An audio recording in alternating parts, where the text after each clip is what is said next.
Saddam Hussein نے Kuwait پر حملہ کیا اور کویت پر قبضہ کر لیا۔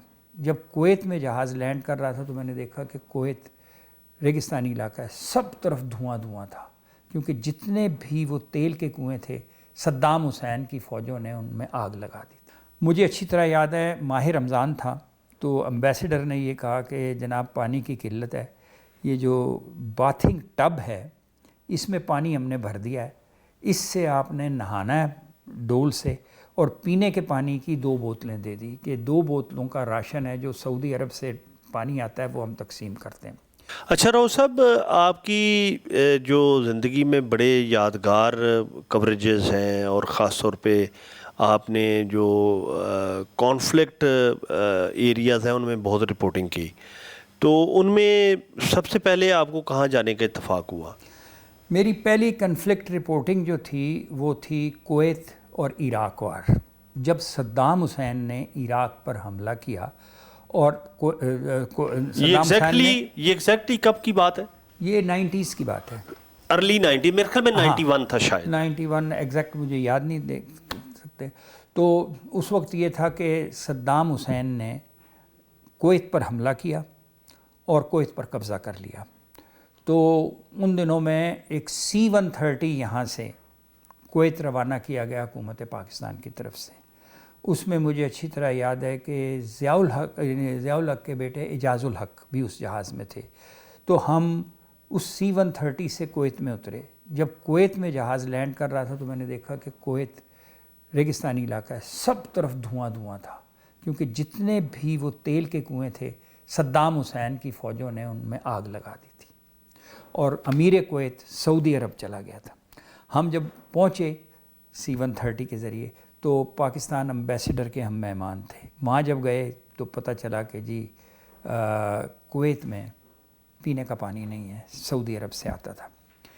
مجھے اچھی طرح یاد ہے ماہ رمضان تھا تو امبیسڈر نے یہ کہا کہ جناب پانی کی قلت ہے، یہ جو باتھنگ ٹب ہے اس میں پانی ہم نے بھر دیا ہے، اس سے آپ نے نہانا ہے ڈول سے، اور پینے کے پانی کی 2 بوتلیں دے دی کہ 2 بوتلوں کا راشن ہے جو سعودی عرب سے پانی آتا ہے وہ ہم تقسیم کرتے ہیں۔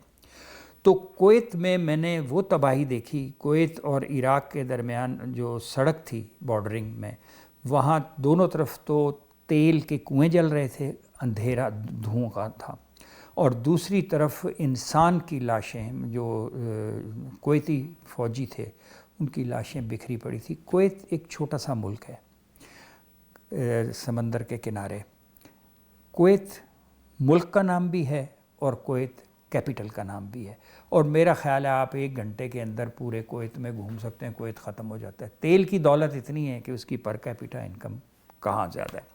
پہلی میری کنفلکٹ رپورٹنگ وہ تھی، اور اس میں سب سے کلاسک یہ تھا کہ فلائٹیں تو بند ہو چکی تھیں، ہم تقریباً وہاں 3 ہفتے رہے، ہم 3 ہفتے رہے۔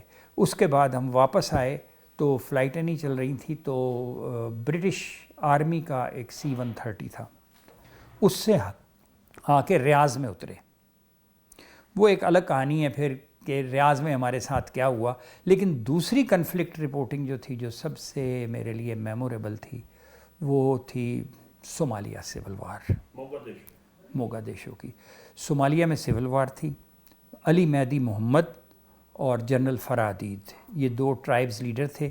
جنرل فرح عدید جو ہے اس کی ٹریننگ اور ساری تربیت انڈیا میں ہوئی تھی۔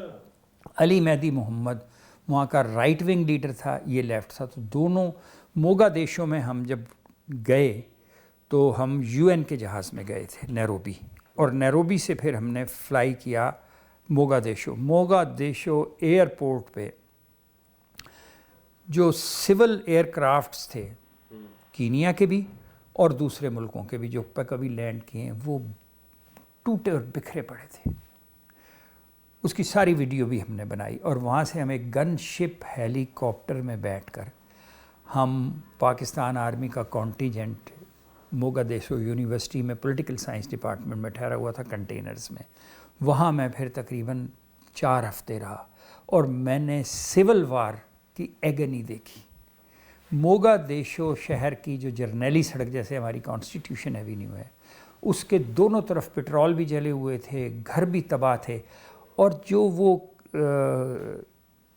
ٹیلی فون کے پولز ہیں، اس زمانے میں پولز ہوتے تھے، نیٹ ورک تو تھا نہیں، وہ چھلنی تھے. تو میں نے پوچھا ایک آرمی کے آفیسر سے کہ یہ کیا؟ اس نے کہا راؤ صاحب جنگ میں دشمن کا پتہ ہوتا ہے کہ کون ہے، سول وار میں نہیں ہوتا، یہ بڑی ڈیڈلی ہے.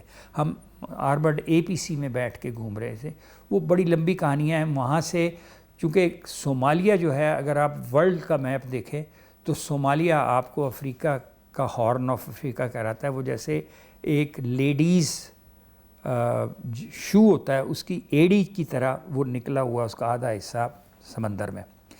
تو وہ بہت بڑی ایک ٹریڈ روٹ بھی ہے، اور اب تک وہاں پر یہ جو قزاق اور دوسرے لوگ لوٹتے بھی ہیں، اور ورلڈ انٹرسٹ وہاں بہت ہے. وہاں یورینیم بہت زیادہ تھا مجھے جو بتایا گیا.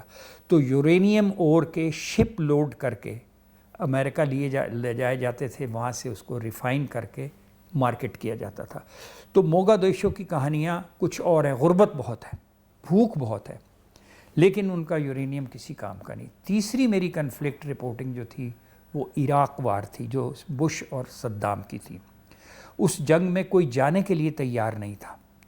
تو I was controller reporting Pakistan television. اس وقت تک نئے چینلز کے بارے میں گفتگویں ہو رہی تھیں، جیو کی ٹیسٹ ٹرانسمیشن شروع تھی، باقی پرائیویٹ. یہ کس سن کی بات ہے؟ 2004 نہیں، 2003 کی بات ہے.